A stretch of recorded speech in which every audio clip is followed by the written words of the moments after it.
السلام عليكم ورحمه الله وبركاته. ازيكم يا حبايبي؟ عاملين ايه؟ يا رب تكونوا بخير. كل سنه وانتم طيبين. النهارده نعمل مع بعضنا كنافه اساور زي ما انتم شايفين كده، تحفه جدا، حلوه جدا جدا جدا. هنعملها مع بعض دلوقتي بطريقه سهله وبسيطه. تعالوا نخش نعملها مع بعض ازاي. بس انا نخش على الوصفه. يا ريت ما تنسوش اللايك والشير وتفعيل الجرس.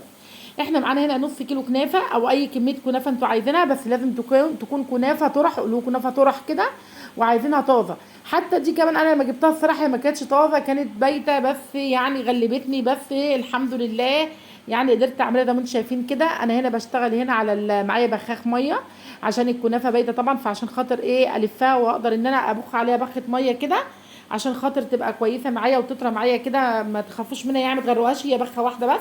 وزي ما انتم شايفين كده انا معايا هنا القمع ده زي ما انتم شايفينه، انا بشتغل بيه عشان بيسهل لي الشغل يعني.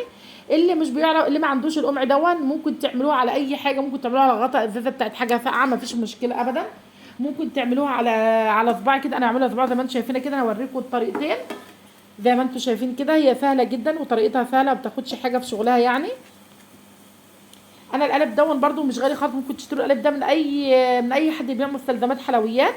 زي ما انتم شايفين كده ما شاء الله، زي ما انتم شايفينها اهيت، ما بتاخدش حاجه. هحطها زي ما هي كده بقى، زي ما هي كده هحطها في قلب الصينيه. انا هبتدي اشكلها هي زي ما انتم شايفين. بصوا شايفين بحطها كده على اولها وبلفها لف زي ما انتم شايفين، واخد الكميه اللي عايزاها اروح قاطعه الباقي زي ما انتم شايفينها، ومش محتاجه شرح يعني. برص اهم زي ما انتم شايفين كده، انا رصيتهم كلهم وبحاول ان اخلع الاقماع زي ما انتم شايفين كده. بعد ما بتنشف كده الكنافه بتنشف بعد بروح جايه زي ما انتم شايفين كده بقى حته كنافه، واروح جايه حطاها كده جوه فيها عشان خاطر لما احشيها حشوات ما تقعش منها.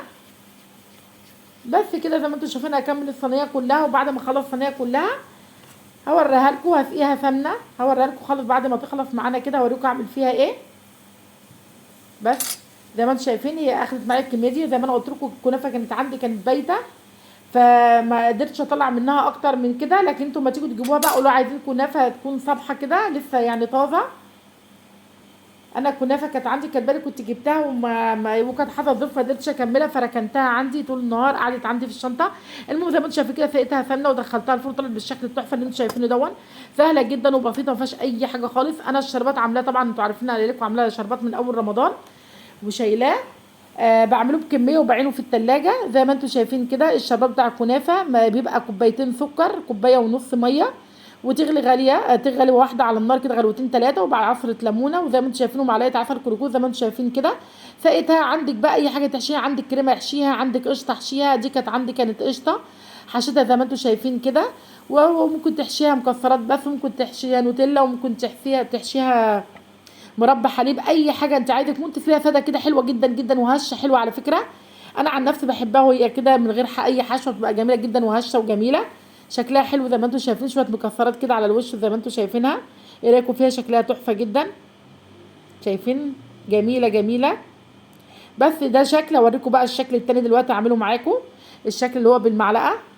هنعمل دلوقتي عندي كنافه. الكنافه بقى اللي فاضت من عندي من اللي انا اشتغلتها ده، عشان كانت الكنافه كانت بايته عندي، فكده كده فاضت منها كتير مهريه، فهريتها كلها وقطعتها زي ما انتم شايفين كده وحطيت عليها سكر بودره، رشيت عليها معلقتين سكر بودره وسمنه، وقلبتهم مع بعض كويس جدا كده. زي ما انتم شايفين معايا المعلقه المعياريه زي ما انتم شايفين كده. هبتدي ان انا اخد منها كميه كده على قد المعلقه واضغطها واكبسها بمعنى اصح كده يعني. وزي ما انتم شايفين هو الشكل زي ما انتم شايفينه قدامكم بالظبط كده. شايفين شكلها حلو ازاي؟ هعمل كل الكميه بنفس اللي انا بعمله بنفس الطريقه دي كده. وهو واخد السمنه واخد سكر، انا رش عليه واخد سكر كميه، واخد كميه سمنه بسيطه على قد الكميه اللي عندك بترش عليها سمنه. وزي ما انتم شايفين بس اضغطي عليها كويس جدا عشان تطلع لك بنفس الشكل ونفس الفورمه زي ما انتم شايفينها. بس كده هخلص كل الكميه واوريها لكم بعد ما اخلصها خالص. شايفين؟ دي هي هخلصها خالص بقى. شايفين شكلها؟ حلوه جدا صراحه، جميله جدا. انا دلوقتي عندي سمنه سايحه، هبتدي بالمعلقه كده اسقي كل واحده، بس تسقيها سمنه محترمه يعني عشان خاطر تطلع لك لون موحد بتاعتها بشكلها حلو جدا. بس كده هخلصها خالص وبعد كده هدخلها الفرن.